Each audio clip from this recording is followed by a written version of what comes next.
Tere! Kas oled mõelnud, kuidas saavad elusorganismid vett? Inimesed ja loomad joovad vett suuga. Aga kuidas saavad vett taimed? Taimed saavad vett pinnasest läbi oma juurte. Juurest edasi liigub vesi taime varde või tüvesse. Aga sealt edasi peab vesi liikuma ju alt ülesse. Tavaliselt liigub vesi ülevalt alla. Kuidas on see võimalik, et taimed saavad vee siit alt siia ülesse, kus on õis ja kus on lehed? Seal tulevad appi kõrred. Meie saame samamoodi ju vett imeda alt üles, kasutades kõrt. Täpselt samamoodi on kõrred ka taimede sees. Mitte sellised kõrred nagu see, vaid hästi pisikesed ja peenikesed. Nii väikesed, et sealt läbi ei näegi.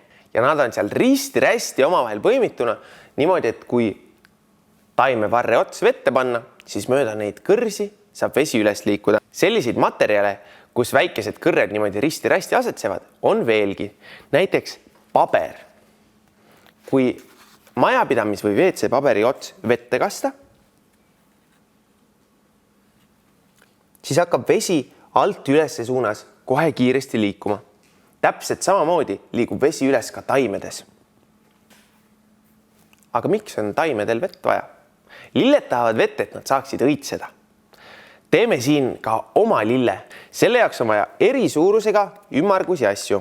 Piisab 2 erinevast. Näiteks pudeli ja purgi gaas. Joonistame paberi peale väiksema ringi ja selle ümber suurema ringi.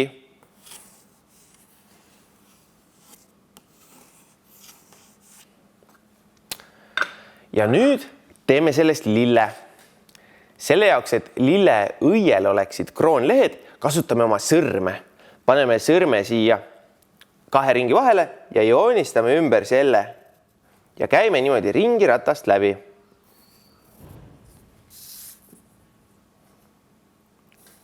Kui läheb ka natukene välja ühest ringist või teisest, siis ei ole hullu.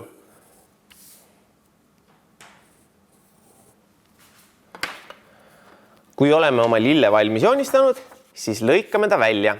Kuna käärid on teravad, siis siin kindlasti küsi julgelt abi emalt, isalt ja õpetajalt.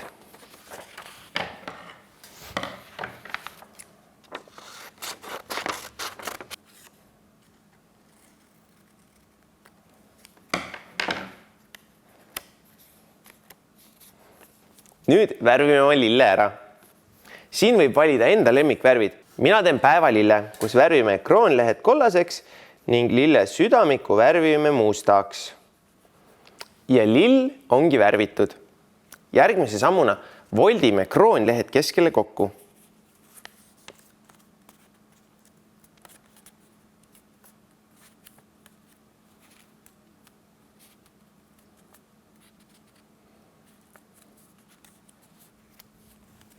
Nüüd on lill volditud ning saame panna ta vette ja vaadata, kuidas ta avaneb.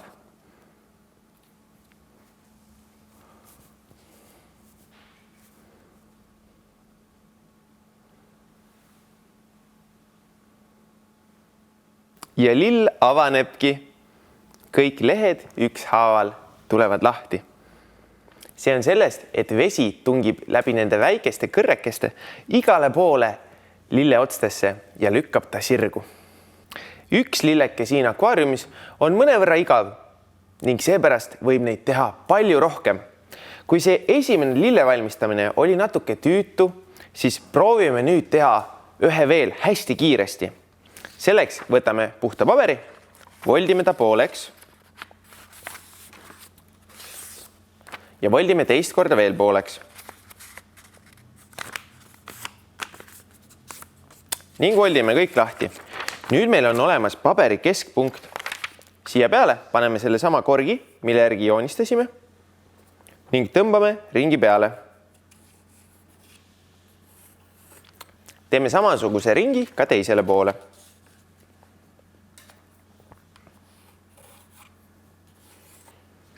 Ning nüüd värvime südamiku värvi ja selle ümbert kroonlehtede värviga lihtsalt vaba käega sellise suure värvilaigu siia ümber. Siin ei pea üldse muretsema nende kroonlehtede kuju pärast, peaasi, et kõik oleks värviga kaetud. Võtame selle sama värvilise paberi ja voldime juba volditud jooni pidi pooleks.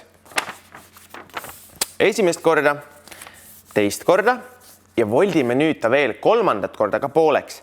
See tähendab seda, et murrame ta mööda sellist diagonaalset joont kokku, niimoodi, et need servad omavahel joonduksid. Ning märgime sellest joonest veel omakorda sama palju kaugemale uue joone ja lõikame mööda seda välja kolmnurga.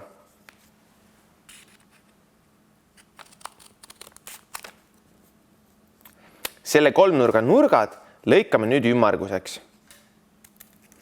Ning kui nüüd selle lahti voldime, siis näeme, et meil on uus ilus lill. Tee nii palju lillesid, kui heaks arvad ning voldime kõik kokku. Ja viskame nüüd kõik need lilled koos vette.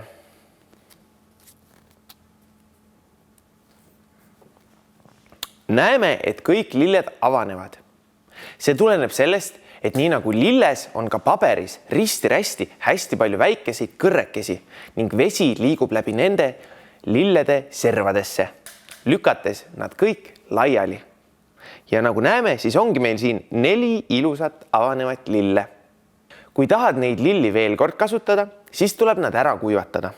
Selle jaoks võta lill õrnalt veest välja, raputada kuivaks ning pane kätekuivatus paberile. Voldi paber kokku ja pressi ta ilusti siia vahele ning jäta kuivama. Kui lill on ära kuivanud, siis saad ta uuesti kokku voltida ja vette visata. Vaatame nüüd päris lille. Päris lilles liigub vesi mööda vart, õide ning lehtedesse. Ja seda saame me näha, kui värvime vee ära. Selleks on vaja meil toiduvärvi. Lisame vees lahustatud toiduvärvi siia lille vette ning näeme, et vesi värvub punaseks. Kui nüüd võtame mõne lille, mis tavaolekus on valge ning jätame siia vaasi seisma, siis muutub ta varsti punaseks. Sõltuvalt lillevarre pikkusest võib selleks kuluda paar päeva, kuid tule paari päeva pärast tagasi ning võrdle seda valge lillega. Meil on siin lill, mis on juba paar päeva seisnud rohelises vees ning kui võrdleme seda valge lillega, siis näeme, et ta on märkimisväärselt rohelisem. Sellest saamegi järeldada, et vesi tõepoolest liigub sellest anumast mööda vart ülesse õide ning värvaine ladestub õie sees. Proovi sinagi kodus või klassis järgi, kas lilled oma värvi muudavad ning näeme juba järgmises videos.